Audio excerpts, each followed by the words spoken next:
Hi guys, welcome back to another teaching video. Today we're going to be covering more music terminology, and for this video we're going to focus on terms that relate to what we call articulation.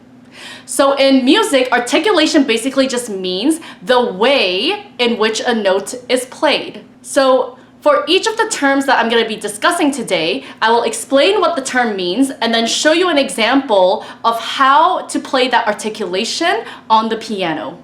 So the very first term related to articulation that we're going to talk about today is legato. Okay, this is super common. If you are taking music lessons or you are a musician yourself, you most likely have heard of this term before. Okay, so when you play something legato, that means to play something smoothly and connected without breaks between the notes. So I'm not even going to show this example with like a particular piece. I will just show you what is legato and what is not legato. So even if I just use one hand, I can show you the difference. This is legato playing.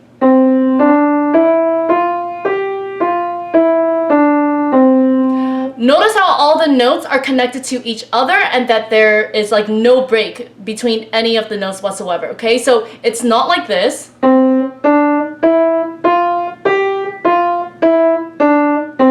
where the notes are kind of more detached from each other. The opposite of legato is staccato, okay? And this means to play something detached or jumpy.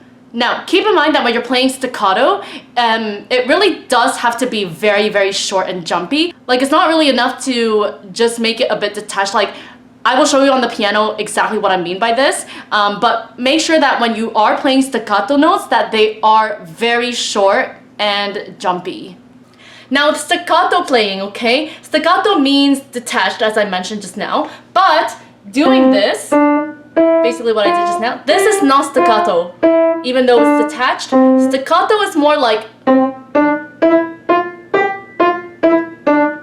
do you hear how it's more bouncy and jumpy? Like much shorter than just going like this. Okay, so with staccato, they do have to be very short.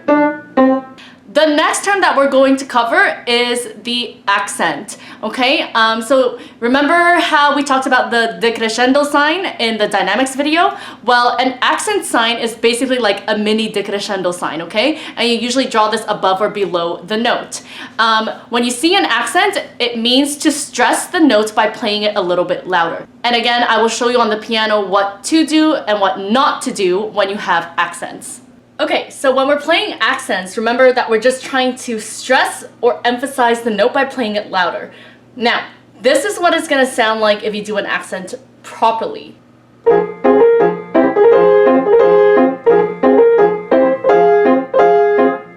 Okay, so notice how, yes, I stressed the note, but it's not like this.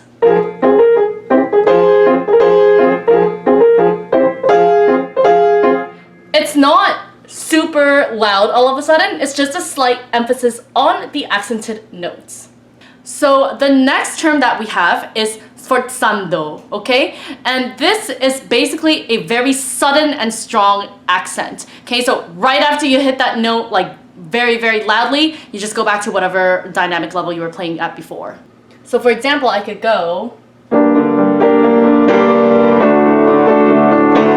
So you can hear like two very sudden, strong accents. That's basically what a sforzando is.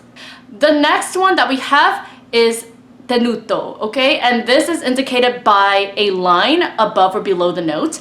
And this means held or sustained. So when you see this, you have to hold the note for exactly its full value. You'll often find tenutos among a bunch of staccato notes, just to provide that extra contrast between a short detached note and a note that's being held for its full value.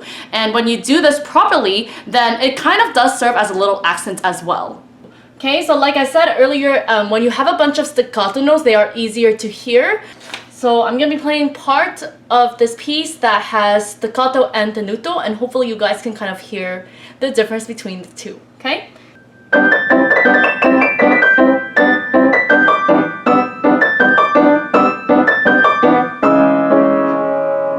So the last one that we're going to talk about today is the fermata sign. And when you see this, it basically means to hold the note longer than its actual value. There isn't really like a strict rule about how long you have to hold it. It's kind of just whatever you feel like, but a lot of musicians do kind of in general go for twice as long.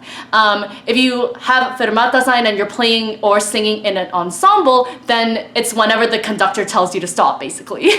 Okay, but again, there's no like hard rule for this. It's just as long as you hold it for longer than the actual value, you're good.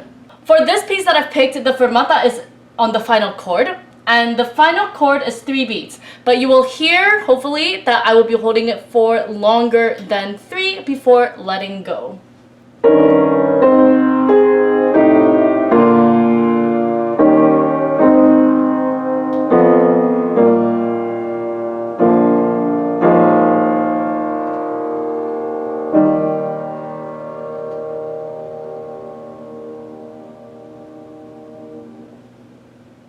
So hopefully you guys could tell that that was much longer than 3 beats. Hopefully you guys found this video useful and informative. Please let me know if you have any questions down in the comment section below. Don't forget to subscribe to my channel for more videos in the future. Thumbs up this video, comment down in the comment section below, and share the video. Don't forget, I still offer private lessons online for anyone who's interested. All you have to do is send me an email. Okay? Thank you so much for watching, and as usual, don't forget to follow me on my social media platforms as well. Thank you so much, guys, and I will see you all in my next video. Take care.